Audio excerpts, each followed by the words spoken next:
Bwana IG, welcome to this session. Would you just kindly, Kenyans know you handled the Westgate thing, and up to now, what are you up to? I want to, on behalf of my family, my wife especially, who is here with me, I want to welcome all of you to this particular farm and to my home specifically. We are happy to receive you. And again, we want to say that we love visitors. We appreciate visitors when they visit us. And we love them because we enjoy being with visitors.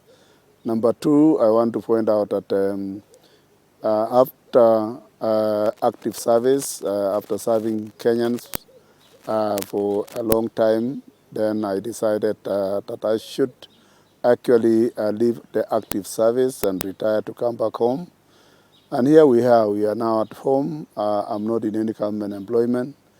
Neither do I aspire to be again in government employment because I'm now committed to doing my private things. Specifically, I'm doing farming in the farm here. And I think you have already seen what I'm doing dairy farming, doing horticulture, and also other commercial farming like maize. And also we are doing also avocado. Right now we have ready avocado in the farm. We have already done export, like 10 times that we have exported our crops, the export fruits. And we have also sold locally what they normally call mafuta, which can be used locally within the country. So therefore, we are happy to be here to do to serve the public by doing farming. Because what we are doing in the farm here is when we do horticulture, we do dairy farming, we feed people, we feed Kenyans. Actually, we are part and parcel of the people who produce and give food to the Kenyans. What motivated you to start farming? I know you are a long-serving servant, public servant, but what motivated you? Just, many people after retirement, having served in a position like yours, someone would, love to go, continue serving. What motivated you just to come back to the farm, to the village and just do purely agribusiness? Well, what actually motivated me is that once you have served and do the government job that we were doing, and especially as a civil servant, which actually most of my time I really served this country. But in the part-time as we were working, first of all, we must be able to look ahead. You need to get to know where you have come from, where you are, and where you are going. So therefore, as we were serving the people of this country, we were also planning to say, after retirement, what next? Rather than getting employed by another entity, then you employ yourself. And by so doing, you can, many people sometimes try to do a shop business, probably even open a supermarket and many other things. But for me, I had a passion with agriculture and more so agribusiness, which I'm doing now on the farm. So therefore, that actually motivates me from the beginning that I must actually, what we call, have a soft landing, because you must prepare to have a soft landing. And my soft landing was actually in this farm. This is not an ancestral farm. I prepared and bought my farm and started doing this kind of work that I'm doing when I was still serving. My wife has been assisting me so much, even when I was working, to be doing this kind of work. So it was a continuation of what we had planned with my wife. And now that I've joined her in the farm, so we improved from where I found her to have reached. And we are picked up from there. Yeah, there may be some of your kids also doing this. We thank God for the provision of kids because children are a blessing from God. And I can say that all my children have also passion of farming and being busy also in the farm whenever they are here. So we have trained ourselves, including the children, that we are all round. We do everything that is required. We can do office work, which they can do, some of them. They can do also farm work when they are here. Like now, one of my sons is having like 400 chickens here, which he's having in the farm. And we are also running a small business of acropet. That's what we do also in the farm here, because we are running a small acropet in the shop. And we sell fertilizers, we sell seeds, we sell all manner of chemicals that is meant for the farm. So basically, actually, our family, we are all interested in farming and interested in other things that they do. As we get to embark to the main issue, now touching on security, something you've served, I think, with passion for a number of years. Let me pose this question to you. You served as the commander of the presidential escort unit between 1999 and I guess up to the year 2002. How did this experience shape your way into the IG's office? Well, first and foremost, I want to point out, Leonard, that when I joined the police service, I joined when I was a very young person. I can tell you for sure, I joined at the age of 20 years. When I was 20 years is when I joined the police service. And it's a career that passion with. And I joined as a recruit constable. And when I was posted out in the field is when I realized that that particular service is a calling. And when it is a calling, you must do it with passion. And you must actually love the job and love the people that you are serving. When I served as a presidential escort commander, first of all, I had served as the staff officer administration of the presidential escort. So I grew up knowing and deploying officers in various places, wherever they go, or even wherever the president goes. So it was me who was the engine behind making sure that who is going where. And even when people travel out of the country and together with the president, then it was me who was actually doing all that deployment and make sure that they go. So growing from that position of administrator now to the escort commander, I think I learned quite a lot, and more so associating myself now with politicians. Now the president being a politician, and many other politicians around the president, and even in the national wise, other heads of state who are also visiting us, or we visit them in various countries. So I got a very wide advanced knowledge when I was handling that particular docket, and I've been able to train as a PIP protector both in the country and also out of the country. In fact, I had an opportunity also to train in Israel and many other parts of the world where we train in those areas. Mm-hmm. So therefore, it really given me a lot of opening and a lot of opportunity to be able to serve in that position and assist even the other heads of state. In fact, Kenya is one of the best countries that can handle PIPs. What was the most interesting thing while you were still serving under President Mwole?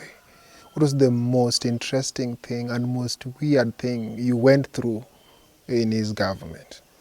Well, I can say that the late former President Mwole was actually a workaholic. He was somebody who was hard-working. By around 5 p.m., the late President Mwole, when I was the commander, was already awake and he was already out, ready to go to office. So in a situation where he didn't want to have a situation where sometimes we become like inconveniencing motorists on the way when there are people going back to their offices in the morning, or sometimes when they are going back in the evening to their homes. So we have to handle a situation where you don't inconvenience people on the road when the president is on convoy. So that's why you saw President Mwole by around 6, he's already in the office, so that he allows people, his motorists does not inconvenient people. What do you remember about the former President Mwole Kimaiyo that people don't know about him? My short period that I worked with the late President Kibaki, was a very good time. He was a very good listener, and he was chairing our meetings very, very well. and we were to act on the instructions that he has given for those meetings that we have attended. Somehow you were the pioneer of the small arms in the country. Yeah. And now the arms are in the hands of Wananchi. How do you find this? Being the person who choreographed, the person who gave the architect of this, and you seeing people misbehaving, shooting here and there. Many MPs are also in possession of these firearms. How do you find it? Well, first and foremost, when President Kibaki came in as the third president of the Republic of Kenya, that was the year 2003, then there was an office that was created of Kenya National Focal Point on small arms and light weapons. And when the late Nyaseta was the Commissioner of Police, I was appointed as the Director of Police Operation by President Kibaki. And on top of that position, then I was appointed also as the Director of Small Arms and Light Weapons. So you can see I've been handling two offices, the Office of the Director of Operation and also Office of Director Small Arms. And by then it was being called Coordinator, Kenya National Focal Point on Small Arms and Light Weapons. But then thereafter, in the year 2005, is when I was appointed full-time director of Kenya National Focal Point on Small Arms and Light Weapons. And we began because it was an issue to do with East Africa community and also the national one.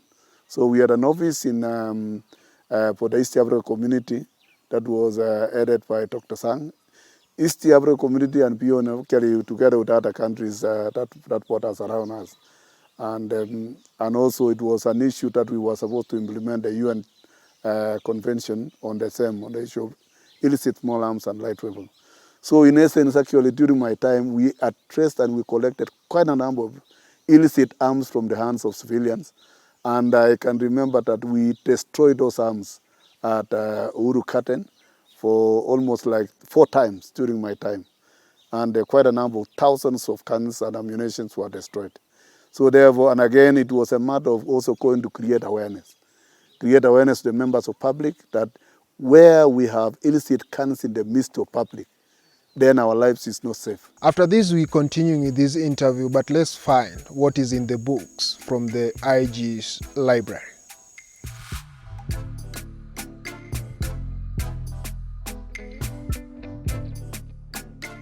We just want to see what we have in my library and office.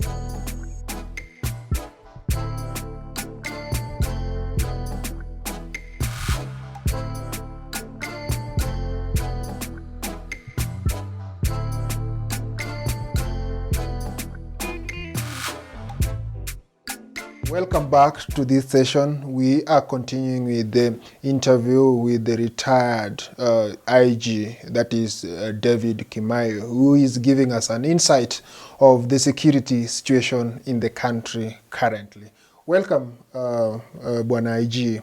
But now, what motivated you to establish such a setting where there is power of books? It is a passion and it's a hobby that I'm a reader of books, and I have that passion that whenever I go to through any bookshop, in one or another, I must actually buy a book.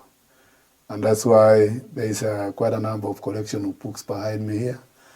And not only here alone, even my house in Nairobi, where my children are, I have a full-fledged library in my house in Nairobi. So quite a number of books there because I have adopted to be a good reader, and I read quite a number of books. And even at the moment, remember that I'm a church elder, and I do study the Holy Book, that is the Bible. So even at the moment, as far as I'm concerned, I've already done and graduate degree on theology, and also have a master's in theology. And again, I've come back to want to study the basic in theology in terms of wanting to understand the divinity of theology, the divinity of the Word of God. It's a small office, but it is a library, it's an office as well as a prayer room. Okay. That I do my most of my things. And again, it makes my work too easy to plan what I do in the farm. Well put. Now, we were talking about the small arms. How do you perceive the operations in the North Rift? Is it being done in the right way?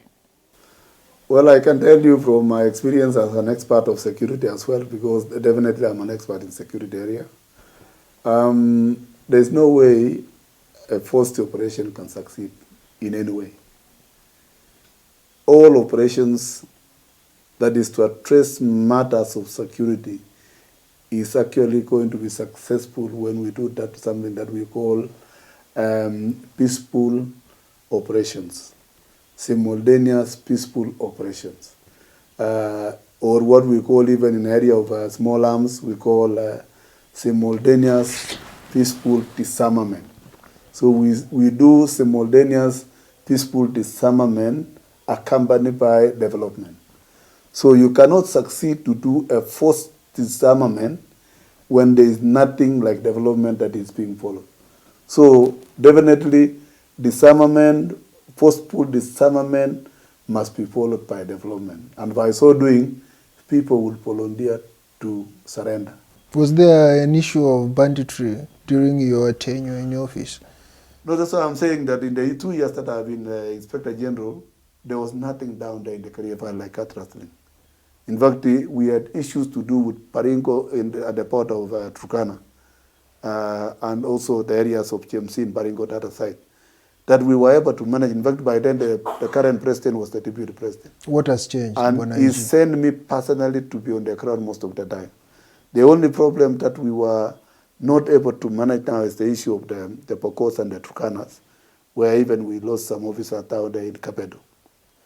And this is as a result of the attack that has been there, that somehow the office of the small arms and the office of the NSC was not properly funded and not active like the time of Kibaki. So definitely this was something that needed to address from the office of the president on that issue. So even as at now, I'm appealing to our current cabinet secretary to look at some of those offices and ensure that liaise with the treasury to be able to keep funding to those two offices on the Kenya National Focal Point on Small Arms and also the NSC office on peace building and conflict management, which was actually the mover of having structure down to the grassroots. Number two is also to ensure that there is operationalization of the county policing committee, and funding should be given there. When it comes to the issue of National Police Reserve, the NBR, it is an issue that also needs to be addressed in terms of training. When they do recruitment, they have to train and also employ them by paying them salary equivalent to the position of the ranks of those National Police Reserves. So from because National Police Reserve is supposed to augment or to support, to add the numbers of the officers that may not be adequate on the ground. And definitely they have to be funded, they have to be kitted, so that they don't turn again to be gangs or to be criminals. So from your own experience, do you think the operations in the North Rift is being done in the right way? Well, you know, when the other time when the deployment of the military was already given there, but to date we still have a lot of cat rustling. We still have a lot of life being lost down there in Kerio Valley. In fact, even as at last night, as I'm speaking, somebody has reported to me that there are a lot of movement of suspected cat rustlers seen around those places. We don't know where they are going to strike. But so long as the movement is there. In fact, even I think by about 2 weeks ago, they stole animals not far from the police station in Tot. They stole cows just next to the door of the police station in Tot 2 weeks ago. And then they stole others from the following week from another neighbor there. So really, and they shot even a young man who is still being admitted in the hospital now. In fact, they shot him 3 times. So really the issue of especially Kerio Valley, really it needs to be addressed with a lot of seriousness that it deserves. During your tenure as the IG, what were the most pressing security threats and how did you address them? Well, remember that when I was sworn in immediately, there were a lot of insecurity in the country. Leave alone the issue of terrorist attacks, because even before I was appointed, there were quite a number of terrorist attacks in the city of Nairobi. There were quite a number of attacks in Tana River down there. Communities were fighting amongst themselves. There were a number of attacks also in Kuria area, up there in Migori County. And these are some of the things that we found that they were ongoing. And again, for the areas of terrorist attack, I think it emanated from Somali, where even they had already started attacking the side of Kenya, even by kidnapping visitors from outside the country. And as a result of which, it was decided by the government that we take our KDF, Kenya Defense Forces officers to that side to address that problem of Al-Shabaab and so forth. And as a result of which, we had quite a number of Kenyans who had already been recruited to the other side. And I think when they stayed there for quite some time, some were being sent back to commit those atrocities of terrorist attack, and some of them were running away from those areas. And when they ran, those who were recruited, they come back, then they found avenues of committing the terrorist attacks in the country. So those were the moments that we had those challenges here and there, and more so even down there in Lamu, where we had those terrorists attacking down there in Witu area, all those places, and we were to put measures in place. By the time that I was leaving the office, already proper measures have been in place. And remember, it is not about the Inspector General. Inspector General has also deputies. Inspector General has also officers at the regional level, at the county level, and at the sub-county level. And as I mentioned earlier on, we were the first people, the Uhuru Ruto government were the first people to implement the Constitution. So implementing Constitution from the old one to the current one was not an easy task. And therefore, when you look at even the powers that Kibaki used to have, it is not the same powers that Uhuru had, because everything was changed to follow and implement the Constitution to the letter.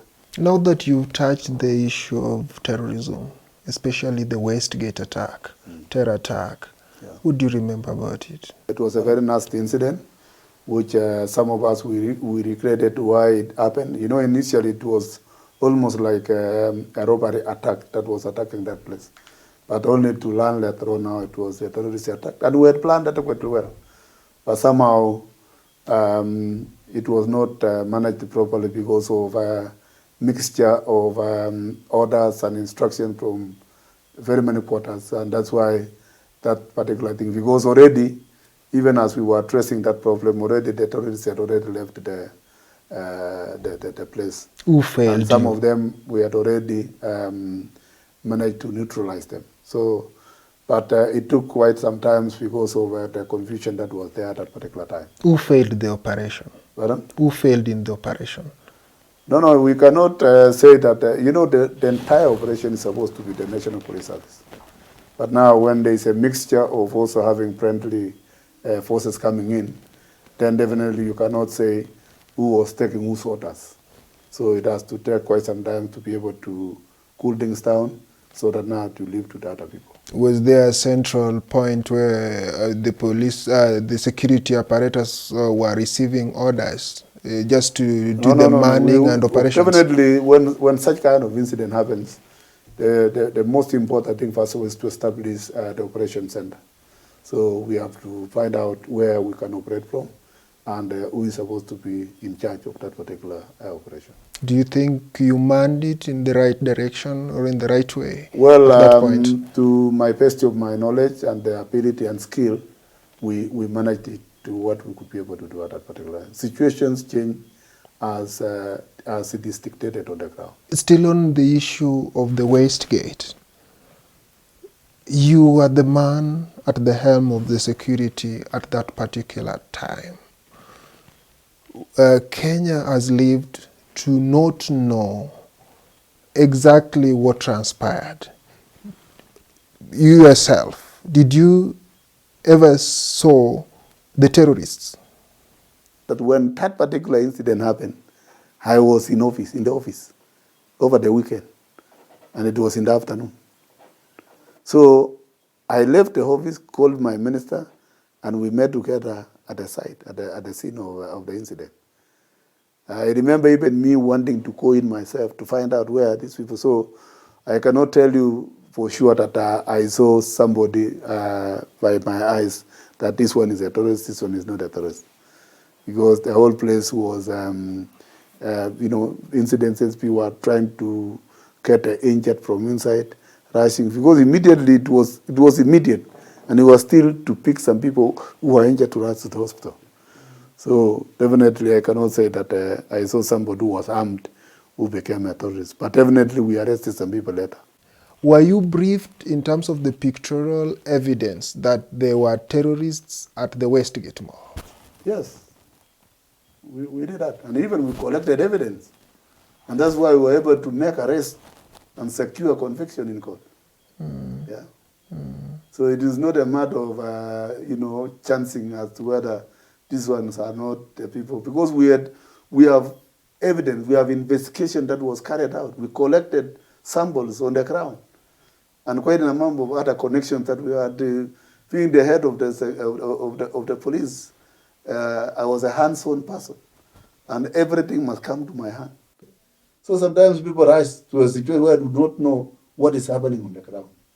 We have faced the real situation, and I thank God that I was able to finally retire from office, and I'm still alive.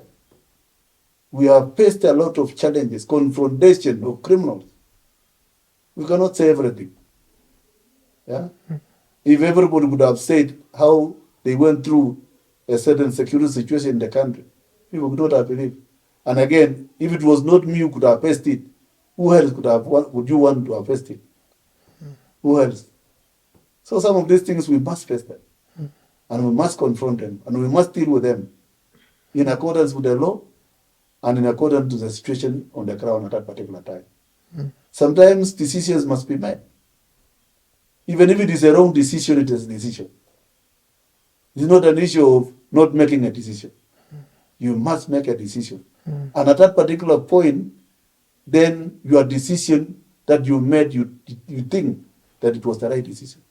If somebody else comes to disapprove it, to say it is not the right decision, then according to you at that particular time, it was the right decision.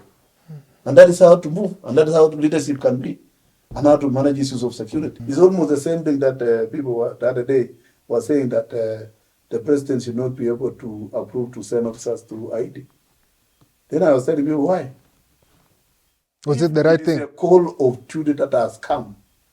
We have officers who can be who have been trained, and they can be able to deal with it. We have been sending officers even during my time to many countries. It's only that it was not announced. We had even my time. We had some officers in East Timor one time, to bring peace in that country in East Timor. We have been having peacekeepers, police officers, in many parts of the world. So what about Haiti? Haiti is just like any other country, and you can see the way they have even managed. They have done their work. These are not officers who are just trained for Haiti. They have been trained, ready, prepared for any situation, so that they can be able to handle the situation as it is.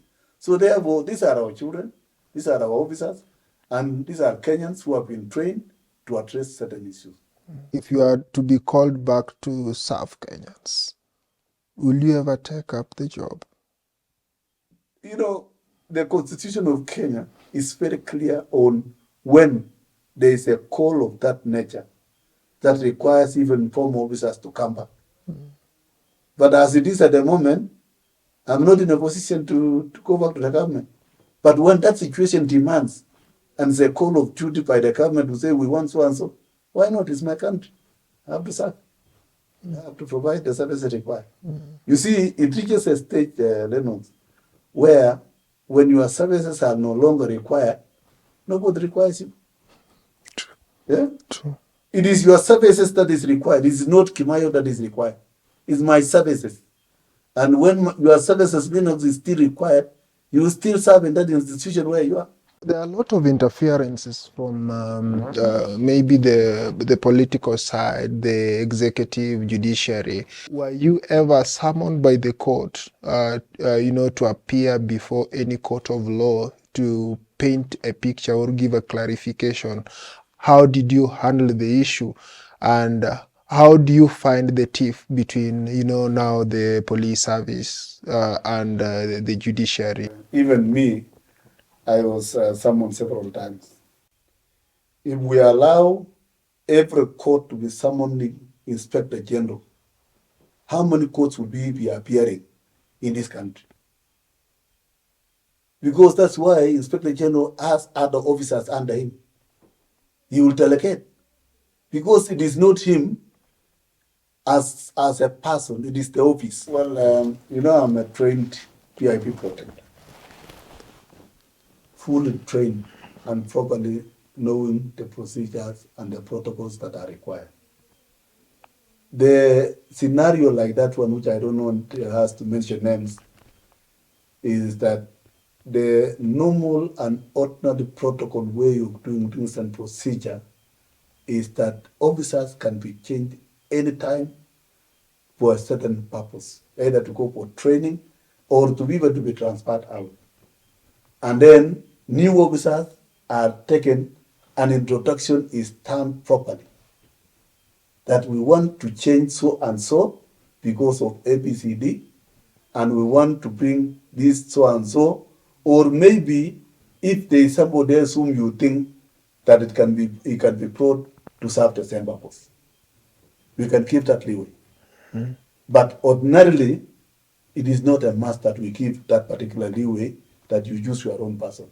In fact, many a times when we give PIPs an opportunity to choose, they end up choosing people who may not serve them well. So, but when an officer is identified that this one cannot let us down, he will go and perform. And for sure, he will perform.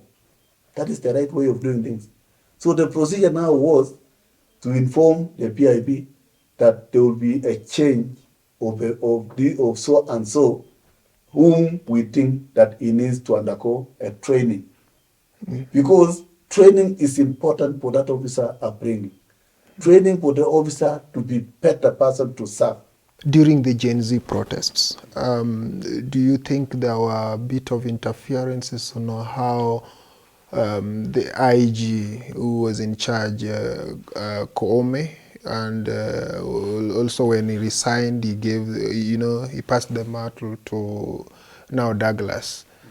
Was it handled in the right direction, the proper way in terms of how the police handled the protesters? I know these were young people. There were killings. Were the killings justified? When they now forced themselves in by breaking the wall, that metal wall, they poured in. I can say they came in, poured in completely. To an extent, even if officers were to block them, they could have just overrun the officers. And maybe, who knows, they would have even taken the arms from the officers. So therefore, the only thing that was supposed to be done was to use the necessary force. And the necessary force means use of live bullets. And when they are using the arms, it says they were justified to use their arms. They were not unjustified. There is something we call unjustified incidences of using a firearm, unjustifiable means of using a firearm. At a certain stage like that one, the officers were justified to use their firearm. Now serving president, that is President William Ruto, do you have differences? For your information, Van Lennox, I'm a church elder and I'm a Christian. I don't have anything against anybody in this country. Anybody, even on the senior people in government. But anybody, even my neighbors around, my other people, I'm a free Kenyan. And you can see me, you've been walking the street of Nairobi without security. I've been driving myself everywhere. So I cannot actually frag to say I'm good. No. But I thank God for the freedom that I have because I've not offended anybody. You only served for 2 years in office. Yeah. Someone somewhere would ask, were you hounded out of office, or you resigned, or you retired, or you were forced to resign? No. I was not forced. I think I mentioned earlier on that the constitution of this country is very clear. And especially during my time. Leave alone now that the people in office are being nominated. I was not nominated by anybody. I applied for a job. And when I was selected, after the interview, my name was sent to the president. And when the president saw my name and agreed with this former prime minister on consultation, my name was sent to parliament. And I was called to appear before the parliamentary select committee. And I answered all the questions. And the parliamentary committee sent my name to the floor of the house. And my name was approved by parliament, was sent back to the president to appoint me formally. Without releasing me far, he said, I'm giving you a lesser job, which he appointed me as a chairman of Kenya Airport Authority, which I did also for 2 good years. And during my tenure as airport chairman, Kenya Airport Authority chairman, I succeeded to secure direct flight from Jomo Kenyatta to Washington, D.C., to New York JFK Kennedy Airport. Because I went around convincing security in America that Kenya is now secure, that we can be able to have a direct flight. On top of that, we improved our revenue collection at the airport. In fact, we came up with over 1 billion shillings at the airport. And the landmark, which I did at the airport, was to cancel a tender that we thought that issues of corruption was involved, of 63 billion of the second runway at the airport. Second runway. I cancelled it as a chairman together with my board. And many people were not happy. I was summoned in parliament to respond as to why I cancelled that tender. And I gave parliament the right answer. So sometimes even when I see now that the airport is being given to a private entity, you know, Kenya Airport, or KIA, is one of our, what we call our vital security installation. Vital security installation cannot be given to a non-Kenyan or a non-entity, for that matter, because it is a security vital installation in such a way that the management of the airport must remain Kenyan management.